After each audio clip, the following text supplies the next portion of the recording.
What is up, fam? Welcome to another episode of HansenAthletics Radio. It has been a minute, but going to be getting on these more frequently. Today's episode, we are going to cover 3 things that you need to know to get faster.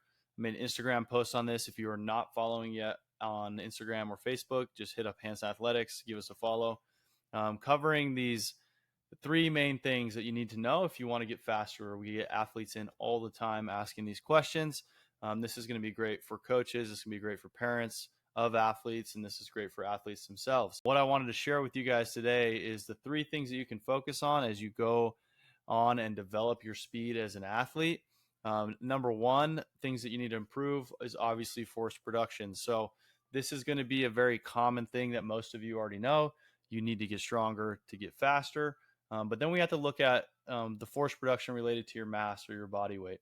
So a lot of times we'll have athletes that we see are super strong in the weight room, but they actually aren't good at applying this force based on their mass or in the right direction, which we'll get to in a minute.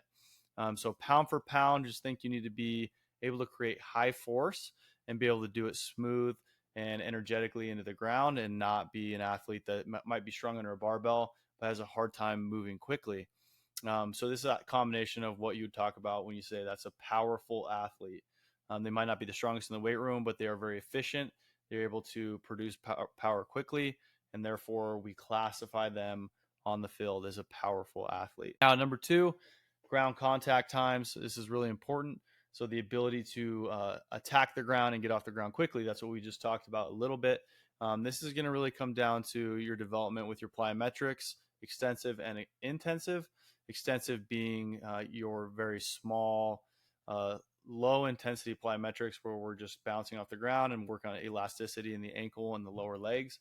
And then your intensive is going to be the ones that people like to see on Instagram. So jumping really high and landing on the ground from a depth drop, hurdle hops, things where you think about just more intensity, similar to a barbell. If you're loading up a bar heavy, that's going to be more intensity. The more force we're putting into the plyometric, the more intense it is. So you need to be well versed on both sides of those, with an emphasis again of creating force quickly. So that ties back into the force production.